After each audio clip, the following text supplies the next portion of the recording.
জামাই ষষ্ঠীতে অনেকেই শ্বশুর বাড়ি নিশ্চয়ই পৌঁছে গেছেন। সকাল থেকেই খুব যত্ন আত্তি হচ্ছে। পূর্ববঙ্গ পশ্চিমবঙ্গ দু জায়গাতেই জামাই ষষ্ঠীর দিনটা বেশিরভাগ জায়গাতেই একটা অন্যতম উৎসব হিসেবে পালন করা হয়।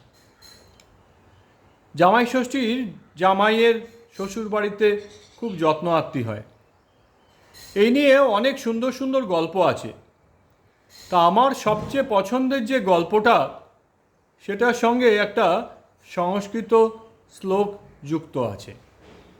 ঘৃত বিনা হরি জাতি, বিনা পীঠেন মাধব, কদন্যে পুণ্ডরিকাক্ষ, প্রহারেণ ধনঞ্জয়। এই শেষের যে অংশটা, প্রহারেণ ধনঞ্জয়, এটা আমরা অনেকবার শুনেছি। যে লোকটা অন্য কিছুতেই রাজি হয় না, অন্য কিছুতেই শুনতে কিছু রাজি নেই, তার একমাত্র রাস্তা পিটুনি দেওয়া, প্রহারেণ ধনঞ্জয়। কিন্তু প্রথমের অংশগুলো কি? এর পেছনে একটা গল্প আছে, চার জামাইয়ের গল্প। হরি, মাধব, পুণ্ডরিকাক্ষ আর ধনঞ্জয়, এক ভদ্রলোকের চার জামাই। জামাই ষষ্ঠীতে চার জামাই শ্বশুর বাড়িতে এসছে। আম, কাঁঠাল, মাছ, মাংস, ঘি, দুধ, একেবারে চব্যচস্য লেজ্জ পেয় সব কিছু দিয়ে জামাইয়ের সেবা করা হয়েছে। কিন্তু জামাইদের সমস্যা হচ্ছে, জামাইরা শ্বশুর বাড়ির আদর আপ্যায়ন পেয়ে আর যাওয়ার নাম করছে না। এদিকে শ্বশুরের মাথায় হাত, প্রত্যেক দিন জামাইয়ের এই সেবা করতে করতে তার তো ফতুর হওয়ার দশা। তো এই অবস্থায় শ্বশুর শাশুড়ি মাকে গিয়ে বললেন, আরে জামাইরা যাবে না নাকি? শাশুড়ি মাও কী করবেন, না গেলে আমি কি করব? তো শ্বশুরমশাই বললেন, এই প্রতিদিন এত যত্ন করার দরকার নেই। এই যে গব্য ঘৃত প্রতিদিন চামচে চামচে গব্য ঘৃত জামাইয়ের পাতে দিচ্ছ, ওটা বন্ধ করো। শ্বশুরমশাইয়ের কথায় শাশুড়ি মা বললেন, সে কি, জামাই মানুষ, তাকে ঘি ছাড়া ভাত দেবো কী করে? বলে, যা বলছি তাই করো। এতদিন ধরে যে জামাই আছে তার প্রতিদিন ঘি দেওয়ার দরকার নেই। তা ঘৃত বিনা হরি জাতি, হরি ছিল সবচেয়ে ভদ্রলোকের ছেলে।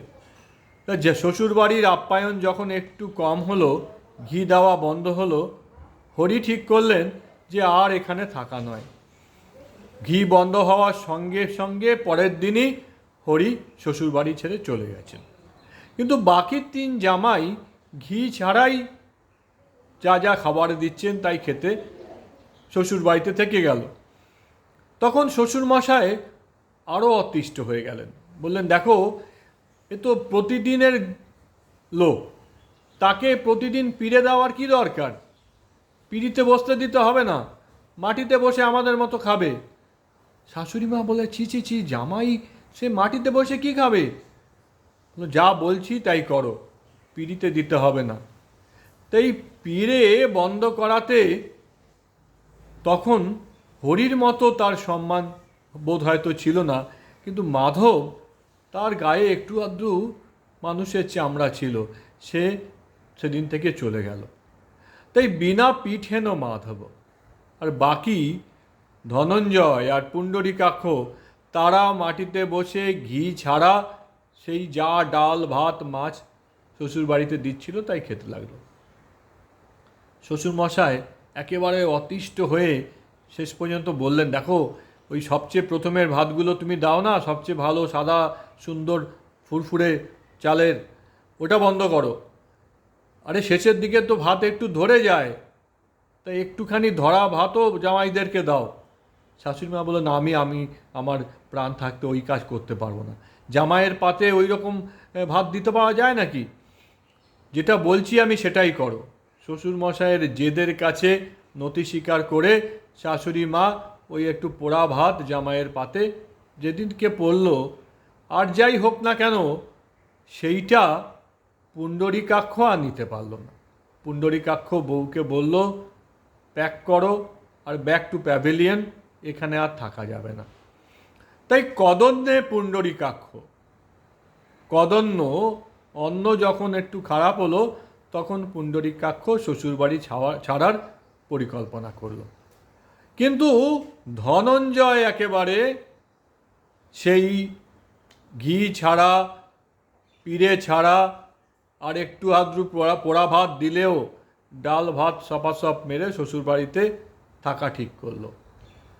তখন শ্বশুরমশাই একান্ত নিরুপায় হয়ে পাড়ার ছেলেদের বললেন যে বিকেলের দিকে জামাই খাওয়ার পরে একটু বায়ু সেবনের জন্য বাইরে বেরোয় না, সেই সময় মাঠের ধারে ধরে ওকে একটু উত্তম মধ্যম দিয়ে দিস।